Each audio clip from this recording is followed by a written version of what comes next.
नमस्कार। स्वागत है आपका चैनल तीर तर्कश में। एक बार फिर से मैं घनश्याम बादल हाजिर हूं आपकी अदालत में एक नए मुद्दे के साथ। आज राजनीति की बात नहीं करते, बल्कि बात करते हैं उन कर्मचारियों की जो लंबे समय से इंतजार कर रहे थे कि कब 8वें वेतन आयोग की घोषणा हो और कब उन्हें राहत मिले। आखिरकार इंतजार की घड़ियां खत्म हुई और 28 अक्टूबर को केंद्र सरकार ने 8वें वेतन आयोग की घोषणा की। श्रीमती रंजना प्रकाश देसाई, जो कि उच्च न्यायालय की पूर्व न्यायाधीश है, 2014 में रिटायर हो चुकी हैं, अभी 76 वर्ष की हैं, 1949 की पैदाइश और अपने रिटायरमेंट के बाद भी बहुत सारे प्रशासनिक आयोगों में काम कर चुकी हैं, यानी एक अनुभवी चेहरे को केंद्र सरकार लेकर आई है 8वें वेतन आयोग के अध्यक्ष के तौर पर।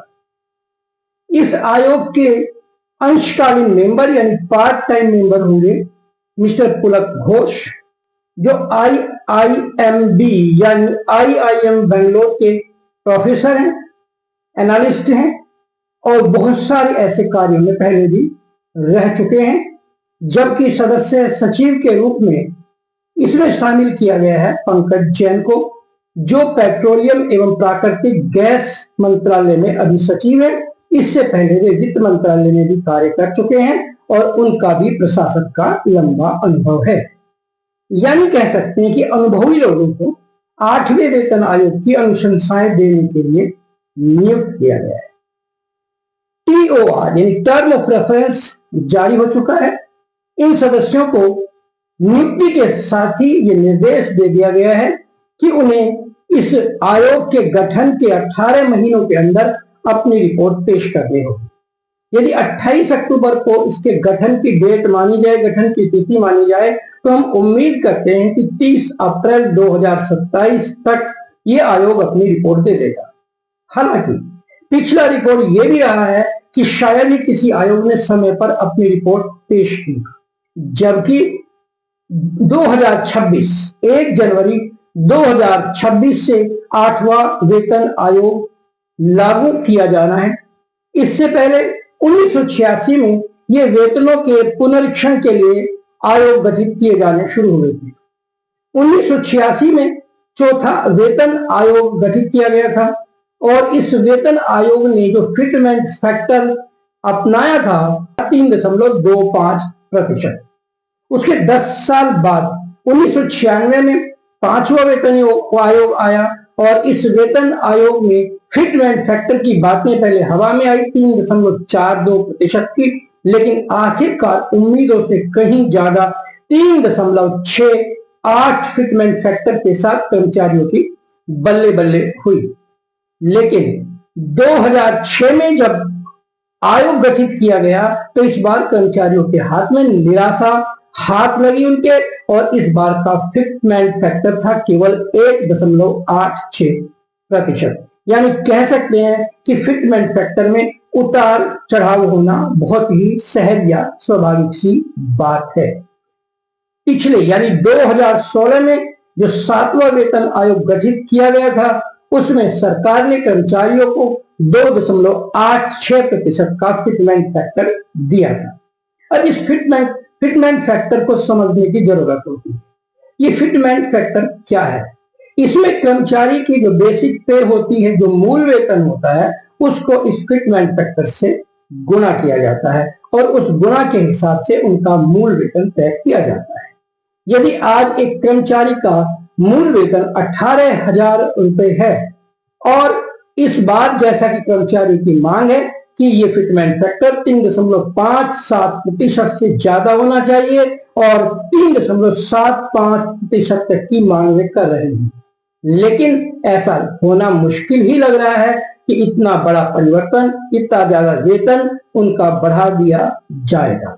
लेकिन यदि 3.57 के फिटमेंट फैक्टर पर गणना करते हैं तो फिर 18,000 वेतन पाने वाले कर्मचारी का मूल वेतन बढ़ने के बाद हो जाएगा लगभग 66,000 रुपए या उससे भी थोड़ा ज्यादा।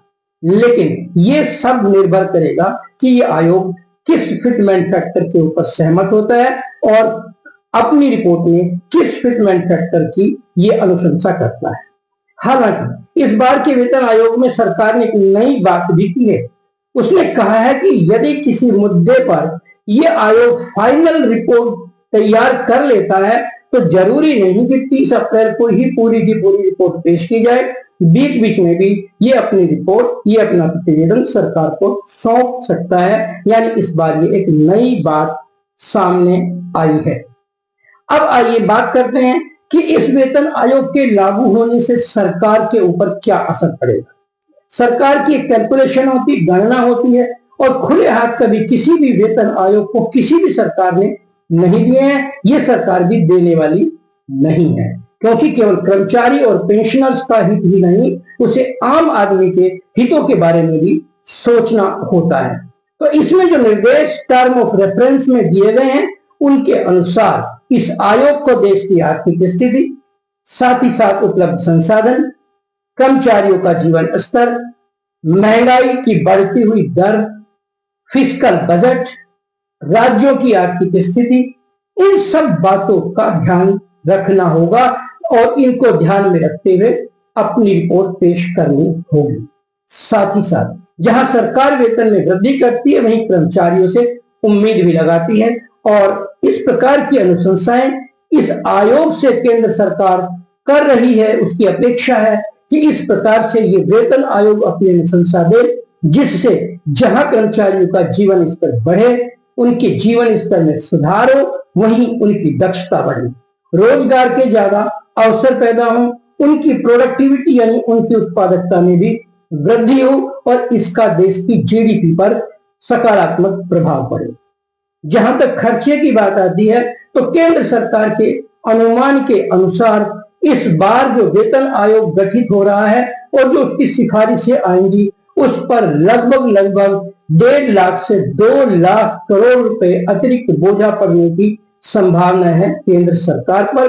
लेकिन ये बोझा देखने सुनने में भले ही बड़ा लगे, परंतु हमारी जीडीपी का लगभग आधे प्रतिशत के आसपास ही होता है। एक और बात आती है, जब भी कोई वेतन आयोग गठित किया जाता है तो कर्मचारियों की तो बल्ले बल्ले होती है, मार्केट में भी एक नया ट्रेंड देखने में आता है। आम आदमी में धारणा होती है कि इनका वेतन, यदि हम 3.57 के फैक्टर की बात करें तो ऐसा लगता है कि जैसे कर्मचारियों का वेतन 3.57% यानी लगभग 3.5 गुना बढ़ गया है, लेकिन ऐसा होता नहीं है। और उसकी वजह यह है कि उनके जो मूल वेतन होता है, जो उनकी बेसिक सैलरी होती है, उसके साथ महंगाई भत्ता, आवास भत्ता, ट्रांसपोर्टेशन भत्ता, चिल्ड्रन एजुकेशन अलाउंस जैसे कई सारे ऐसे भत्ते शामिल होते हैं जिनका असर उनके वेतन पर पड़ता है।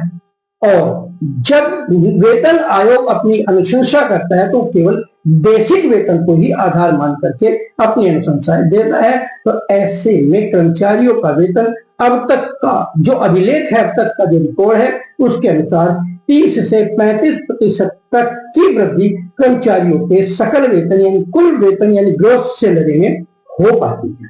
और ये सैलरी बढ़ने का असर देश की अर्थव्यवस्था पर पड़ता है। सीधी सी बात है, आपकी जेब में ज्यादा पैसे होंगे तो आप बाजार में जाएंगे, ज्यादा खर्च करेंगे तो फिर अर्थव्यवस्था को गति मिलेगी। अब इसीलिए हर 10 साल बाद ये वेतन आयोग गठित किया जाता है, लेकिन कर्मचारियों की मांग है कि इसे 10 के बजाय 5 साल में गठित किया जाए। हालांकि पहले वेतन आयोग ने और उससे पहले भी ये बातें कही थी कि अब किसी वेतन आयोग के गठन की संभावना नहीं होनी चाहिए, वेतन आयोग के गठन करने की परंपरा को खत्म किया जाना चाहिए, और जैसे ही कर्मचारियों का महंगाई भत्ता 50% हो जाता है, उसे कर्मचारियों के मूल वेतन में जोड़ करके उनकी नई सैलरी, नई तनख्वाह, नया वेतन निर्धारित कर लिया जाना चाहिए, और दूसरे भत्तों में भी मुद्रास्फीति के हिसाब से सुधार किया जाना चाहिए। लेकिन ऐसा कभी हुआ नहीं है, इस बार भी नहीं हुआ है। भले ही अभी कर्मचारी 58% महंगाई भत्ता ले रहे हैं, लेकिन साथ ही साथ बाजार में महंगाई की जो स्थिति है वो इससे कहीं ज्यादा आंकी जा रही है। सोने चांदी के दाम कहां पर हैं, आम उपयोग की वस्तुओं के दाम कहां पर है, ये देखने वाली बात है। लेकिन जो वर्ग नौकरी पेशा नहीं है तो उसका भी अपना तर्क होता है कि महंगाई केवल कर्मचारियों के लिए नहीं बढ़ती बल्कि सभी के लिए बढ़ती है। बात सबकी सही है अपनी जगह। जीवन स्तर को देखते हुए वेतन आयोग का गठन हो गया है। उम्मीद करें कि पेंशनर्स जो ये मांग कर रहे हैं, जिनकी यूनियन लगातार ये मांग कर रही है कि उन्हें मुफ्त चिकित्सा की सुविधा दी जाए। हर जिले में कम से कम 1 या 2 CGHS हॉस्पिटल खोले गए। उम्र के साथ साथ उनकी पेंशन बढ़े, उनका जीवन बीमा भी किया जाए जिसमें वृद्धि होनी चाहिए। साथ ही साथ महंगाई भत्ता जैसे अब बढ़ रहा है उसी प्रकार से बढ़ते रहना चाहिए। मांगे अपनी जगह, उम्मीदें अपनी जगह, सरकार अपनी जगह, कर्मचारी अपनी जगह, और इन सब का विश्लेषण करने के बाद रंजना प्रकाश देसाई की अध्यक्षता में बना 8वां वेतन आयोग अपनी सिफारिशें देगा 30 अप्रैल 2027 तक। तब तक सब कुछ है भविष्य के गर्भ में, देखते हैं क्या होता है। इस बीच कर्मचारियों के संगठन भी सक्रिय होंगे, इसमें दो राय नहीं है। राजनीति भी होगी, चुनाव के वक्त इसका उपयोग, इसका लाभ लेने की कोशिश भी की जाएगी और विपक्ष भी इस पर करारे तंज और प्रहार कसने से नहीं रुकेगा। लेकिन तीर तर्कस की गुजारिश, आप देखिए क्या होता है, क्या होना चाहिए और देश का इसके ऊपर होगा क्या असर। आज बस इतना ही। आप देखते रहिए चैनल तीर तर्कश।